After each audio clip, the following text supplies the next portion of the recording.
So hello everyone to my new video and my first PvP tutorial. In today's video I'm going to show you how pros abuse cobwebs to win in PvP. I've been using cobwebs for the most of my time in PvP and I definitely know a lot about them. So I guess enjoy. Hope this helps you. So the first type of webbing is crit webbing. In a crit web, you predict where the enemy is going to land and you web about where they are going to land, like that there. They are one of the easiest and most used techniques in Minecraft cobwebs. And once you master them, it can get really high results.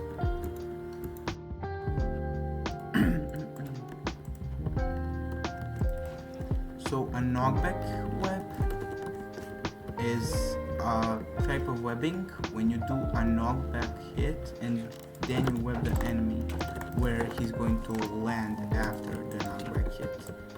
So he's bubble webbing for now, I don't know why.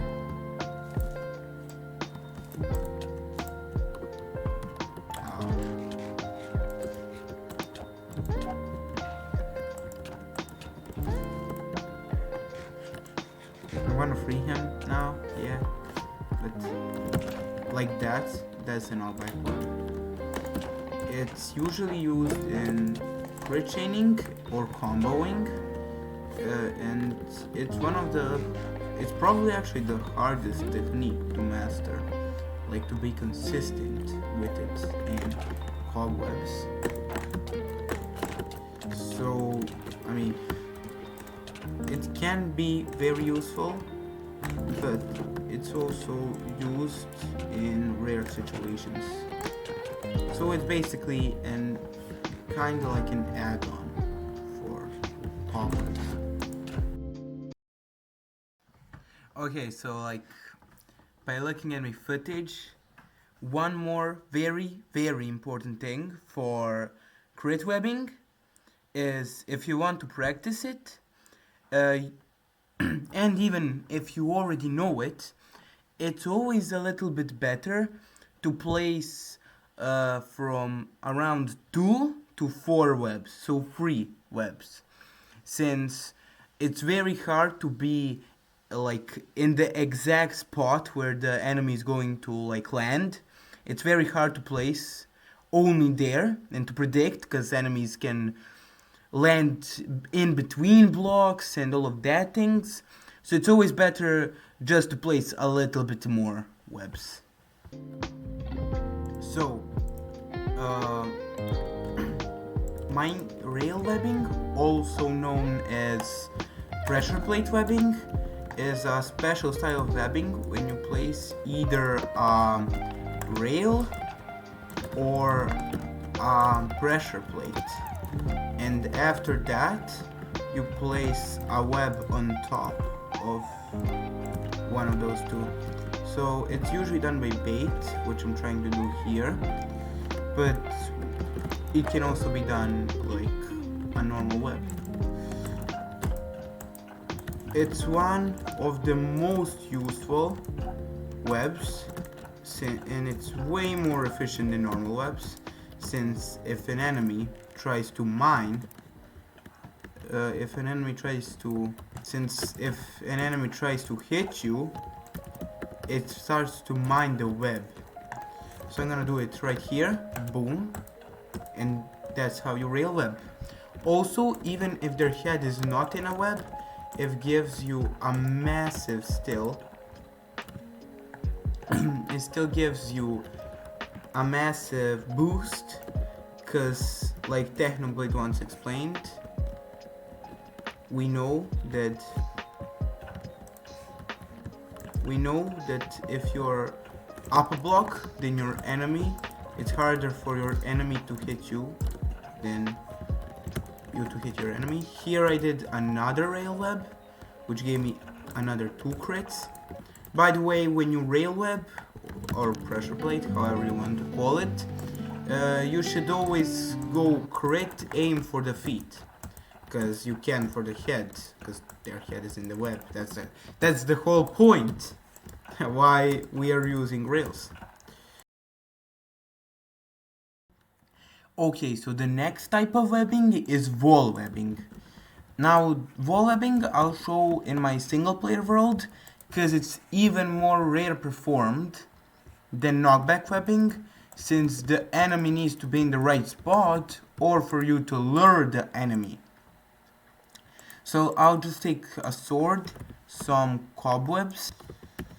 So you can also practice this in single player worlds for the start, but whenever you get a chance to do it in a fight, I do think you should, because it's of course more realistic to practice it like that, and chances to actually be able to do one is rare. So the wall webbing is done by basically knockback hitting an enemy onto a wall. Okay, I need to go in survivor, of course. Knockback hitting an enemy onto a wall, and then like this, and then fastly putting the web on their head. So basically it looks something like this. So here, the head is webbed and they can't hit you, but you can crit them. It's extremely useful when it happens, but really it's not that much from rail webbing. And on the other side it's way harder to perform in rare. So basically it's an alternative for rail webbing when you have a chance, that if you know how to do, it's basically an upgraded rail web. So here, I'll do it again.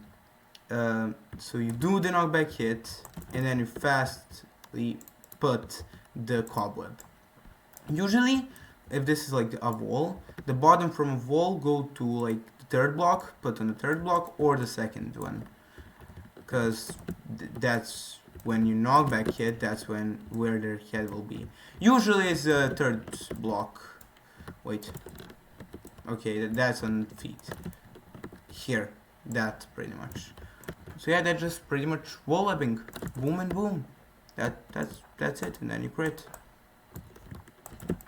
That's it.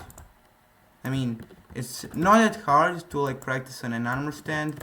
It is a little bit harder to do like in a real fight. But yeah, it's about the same, I'll say. The only difference is the player's moving like this probably. Sizable, so you need to knock him a little bit more from the side, like that. But yeah, that's pretty much the only difference. So yeah, that's just wall webbing.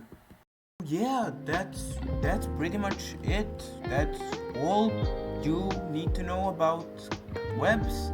I mean, there is a few more techniques that you can master, like bubble webbing or something, or something like that.